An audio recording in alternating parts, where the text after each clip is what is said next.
पानी के सीवर के चक्कर में इनकी मिसेस जब एक्सपायर हुई थी ना, तो गली के बाहर जाके उनको वो गिरना पड़ता, घर के सामने भी नहीं कर पाए थे। इतनी इनकी जब मिसेस एक्सपायर हुई थी, जब गली के बाहर जाके वो काम हुआ था, जो घर के सामने या घर के अंदर होता है।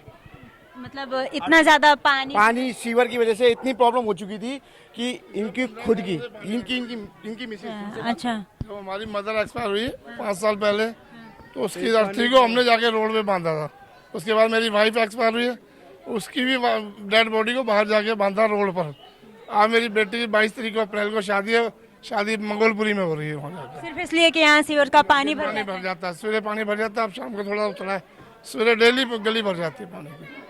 सुबह अगर आए तो ये पूरी गलियां भरी पानी होगी सारी गली। तो आप लोग बाहर कैसे जाते हैं, कैसे निकलते हैं यहाँ से? ईंटे बीच में ईंटे लगेंगे, उसके ऊपर से फिर पानी के ऊपर से हमें जाना पड़ता है। पैर भी गंदे, तो सुबह ऑफिस जाने के टाइम पे भी इतनी प्रॉब्लम्स हो जाती हैं कि बाइकों के सहारे भी कई बार बाइक बंद हो जाती है, तो ये मानो दोबारा कपड़े चेंज करने के लिए घर पे जाना पड़ेगा। इतनी बुरी हालत हो चुकी है यहाँ पे।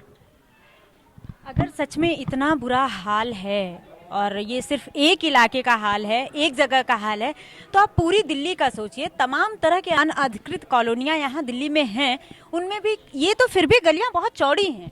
इन गलियों को अगर आप देखेंगे, इन रास्तों को अगर आप देखेंगे तो ये बहुत चौड़े रास्ते हैं। आप मंगलम की तरफ चले जाइए, आप वेस्ट विनोद नगर की तरफ चले जाइए, इसी तरह के तमाम जगह चले जाइए जहाँ गलियाँ भी बहुत सक्रिय हैं। इतनी सक्रिय हैं कि आप गाड़ी नहीं खड़ी कर सकते, आप साइकिल तक रखने की जगह नहीं है। यहाँ जब पानी भरता है तो इतना बुरा हाल होता है, तो आप वहाँ का अंदाज़ा लगाइए कि वहाँ जब पानी भरता होगा तो क्या हाल होता होगा। अब ये खाली प्लॉट शायद पड़ा है और पूरी तरह से इसको मलबा घर बना के छोड़ दिया गया है।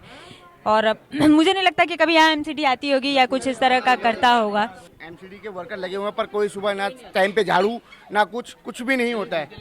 अगर इन लोगों की माने तो यहाँ 300 वर्कर हैं जो एमसीडी की तरफ से हैं और यहाँ एमसीडी के लिए काम करते हैं, लेकिन वो कभी दिखाई नहीं देते, वो कभी आते नहीं हैं काम के लिए। अब कितना दोष उन पर डालना ठीक है और कितना नहीं, यह तो जांच का विषय है, हम और आप तय नहीं कर सकते। लेकिन एक चीज़ तो तय है कि तमाम दावों, तमाम वादों और तमाम बातों के बावजूद मौजूदा बीजेपी की एमसीडी सरकार ने अभी तक कुछ नहीं किया है, जबकि केंद्र में भी उनकी सरकार है। और आप जो सत्ता में है, जो अभी बहुत बड़े बड़े वादे कर रही है, अगर उसके आप विज्ञापन सुने जो प्रचार के हैं, तो वो स्कूल से लेकर के तमाम तरह के दावों की बात कर रही है। लेकिन उनके ऊपर भी ये आरोप लग रहे हैं कि उनके विधायक जो जीते हैं वो कभी यहाँ दिखे ही नहीं, कभी वो यहाँ आए ही नहीं। इन तमाम तरह के आरोपों में क्या ये संभव है कि अब जो लोग भी नए चुनाव में उतरे हैं इस बार, वो जो सब्ज बाग दिखा रहे हैं, उनको कितना जनता मानेगी और कितना सपोर्ट करेगी, यह तो 26 तारीख को ही तय होगा। ये मकान में बनी हुई नालियां हैं जो यहाँ के पानी को बाहर निकालने के लिए जगह है। आप ये देखिए बहुत जगह से सूखी हैं और जगह जगह इनमें ब्लॉकेज भी हैं। तमाम तरह की अगर आप बात करें तो एक बात ये भी बनता है कि जिनके घर के सामने नालियां हैं उनकी भी एक जिम्मेदारी बनती है कि वो साफ रखें। ये जो नालियां हैं ये बंद क्यों हैं, ये किस प्रयोग में लाने के लिए बनाई गई थी? ये जैसे बारिश का, घरों का गंदा पानी जाने के लिए बनाई गई थी। हाँ। ये काम कर रही हैं? नहीं कहाँ कर रही है, आपके सामने। ये तो बना रखी है, कहीं छोड़ रखी है, कहीं बना रही है तो ये तो आपके सामने है, देख लो। इनकी निकासी के लिए कहीं कुछ काम नहीं किया? कुछ भी नहीं है निकासी इनकी। और देखो जो हमारे निगम पार्षद हुए हैं, पहले मलिक साहब हुए, ये बड़े बड़े फ्लोर बना रखे हैं। वो देखो सारे इनके मलिक के जो निगम पार्षद भूतपूर्व है, जो आपके पार्षद उसका भी यही काम है।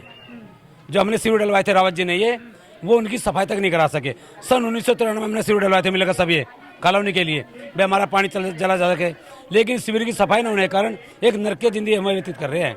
एक बीमारी अपने बच्चों को महामारी दे रहे हैं हम। बहुत बुरा हाल उन्होंने कर दिया हमारा गली का। ये एक विडंबना ही कह लीजिए आप। तमाम तरह की चीजें हैं, नालियां बनी हुई हैं, लेकिन उन नालियों पे पानी गिर जाने का कोई इंतजाम नहीं है।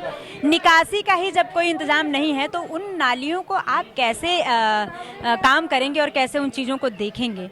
खैर, ये समस्याएं, मुझे लगता है कि दिल्ली का कोई भी एक ऐसा इलाका नहीं है, इक्विप्ड वेल पॉश जो इलाके हैं, अगर आप उनको छोड़ दीजिए तो दिल्ली के तमाम इलाकों का यही हाल है और कहीं कहीं इससे भी बुरा हाल है। आज हम पूरा विजयनगर कवर करने की कोशिश में हैं। कितने दिनों का मलाल होगा इनके मन में कि ये इनकी बातें ही ख़त्म नहीं हो रही, इनके आरोप ख़त्म नहीं हो रहे, इनके ये सब कुछ कह देना चाहते हैं कि कैसे वो चीज़ें नहीं हो रही। आप इस नाली का ही हाल देख लीजिए, ये रुका हुआ पानी है, पूरी तरह से रुका हुआ पानी है और किस तरह से ये नुकसान पहुंचा रहा है। अब आप देखिए बिल्कुल घरों के बगल में है और ये अगर पानी निकलेगा नहीं तो तमाम तरह के कीड़े, तमाम तरह के मच्छर पैदा होंगे और ये नुकसान ही पहुंचाएंगे। कैमरामैन सिद्धार्थ के साथ मैं श्वेता यादव, नई दिल्ली, टेढ़ी उंगली।